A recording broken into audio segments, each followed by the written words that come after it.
नमस्कार। आप देख रहे हैं चौहान जी की रियल फाइल। मैं RS चौहान आप सभी का स्वागत करता हूं। दोस्तों, आज जो दुर्घटना मैं सुनाने जा रहा हूं, जो घटना आपको सुनाने जा रहा हूं, वो मेरे ही गांव की है और मेरे ही परिवार की है। मेरे ताऊ की लड़की जो मुझसे बड़ी हैं, वो काफी दिनों से बीमार चल रही थी। लगभग 2 महीना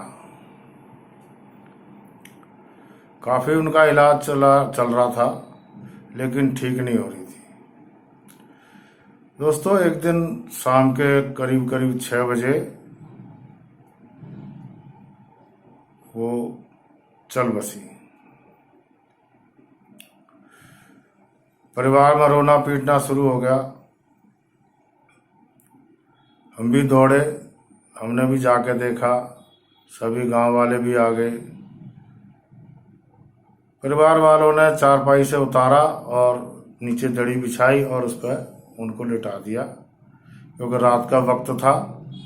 रात में तो कहीं लेके नहीं जाते। सुबह का सभी लोग इंतजार करने लगे।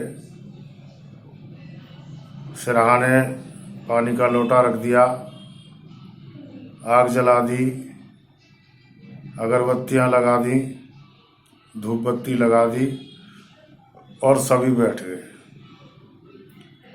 और सुबह का इंतजार करने लगे। दोस्तों, जब सुबह हुई तो उनको ले जाने की तैयारियां करने लगे। लगभग सुबह के 8 बजे उनके अंगूठे से, दाहिने पैर के अंगूठे से खून बहने लगा। अचानक खून बहता देख सभी लोग एकदम से हैरान हो गए। भाई, इसको मरे हुए लगभग 12-13 घंटे हो गए, 7-8 घंटे हो गए हैं, और रात भर में तो कोई ऐसा हादसा हुआ नहीं, तो सुबह सुबह खून कैसे बहने लगा। तो सबने सोचा कहीं इधर उधर से कोई सांप वगैरह तो नहीं आ गया, कहीं वो चुपके से काट गया हो। उधर उधर देखा तो कोई ऐसा कुछ नहीं मिला, लेकिन खून था कि लगातार बहते जा रहा था। 2-1 मिनट बाद ही वो उठ कर बैठ गई। एकदम सब लोग हैरान।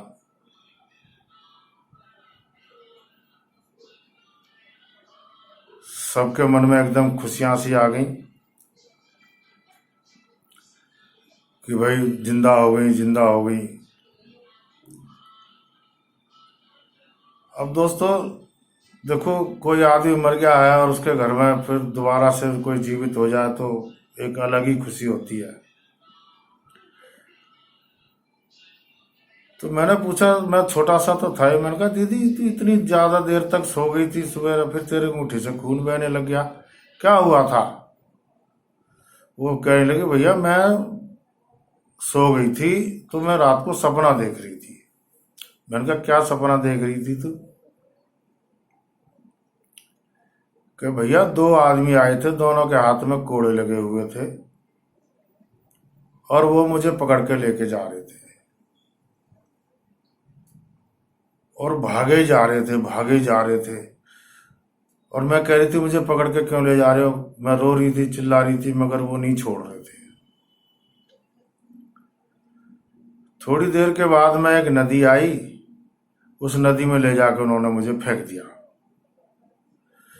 उस नदी में बहुत सारे लोग तैर तैर के जा रहे थे।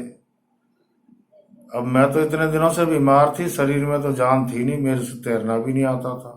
अब मैं हाथ पैर उसमें मारने लगी, चिल्लाने लगी, बचाओ बचाओ। कुछ लोग उसमें डूब गए थे, जो तैरना जानते थे वो बाहर निकल रहे थे, बाकी किसी को जानवर खा रहे थे उसी में, मगरमच्छ वगैरह। तो देख देख के मुझे बहुत डर लग रहा था, मैं कांप रही थी।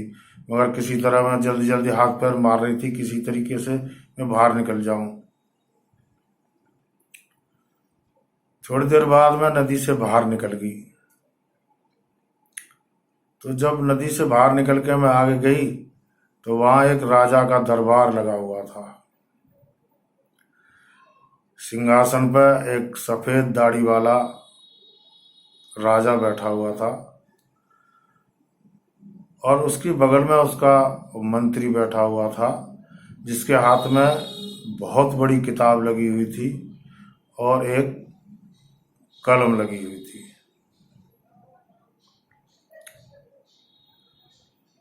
वो एक एक करके नाम बोलता था और उनको एक तरफ भेजता जाता था। वहां बहुत सारे लोग बैठे हुए थे दरबार में, सभी जमीन पर, और वहां कोई मंत्री वगैरह नहीं था। चारों तरफ पुलिस खड़ी थी, सेना, जो सैनिक होते हैं राजाओं के, ऐसे सैनिक खड़े हुए थे चारों तरफ। वो जिसका भी नाम लेता था उस सैनिक पकड़ के उसको उसके पास ले जाता था। वो किताब देखता था ऐसे, और किताब में देख के फिर उसको किसी को इस तरफ भेज देता था, किसी को इस तरफ भेज देता था। धीरे धीरे धीरे धीरे मैं तो सबसे लास्ट में गई थी, मैं पीछे बैठी थी, डर के मारे कांप रही थी, पता नहीं क्या होगा। जब मेरा नंबर आया तो मेरा किताब में देखा तो उसको कहने लगा, उसको लाने वाले को बुलाया, भाई इधर आ भाई, इसको अभी क्यों ले आया, इसका तो बहुत समय बाकी है।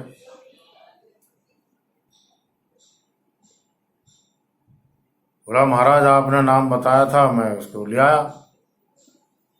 कि नहीं नहीं नहीं, इसको जल्दी से भेजो, वापस भेजो, फटाफट जल्दी भेजो, नहीं तो इसका शरीर खराब हो जाएगा।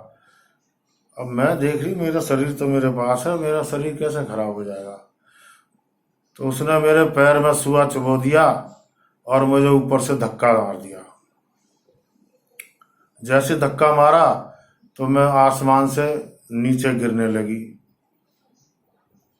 अब मैं और डर गई कि नीचे जाते जाते तो मैं मर जाऊंगी, सिर फट जाएगा, हाथ पैर टूट जाएंगे।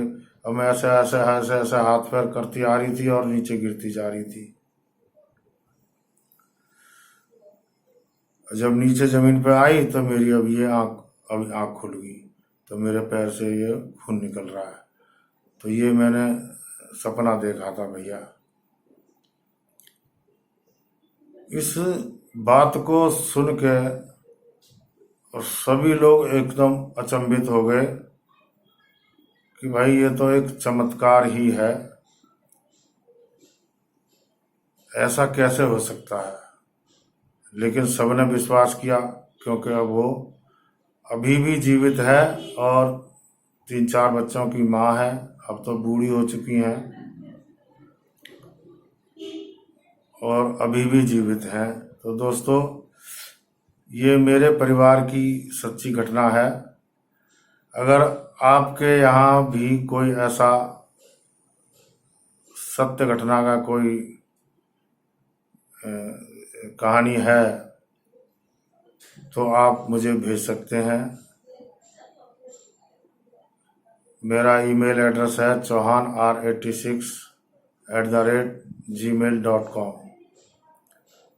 आप PDF बनाकर अपनी कहानी इस पर भेज सकते हैं। मैं आपका नाम लेकर मेरे इस YouTube चैनल पर बताऊंगा। आपको ये सत्य घटना कैसी लगी, ये मुझे आप कमेंट करके ज़रूर बताइए। धन्यवाद दोस्तों, जय हिंद।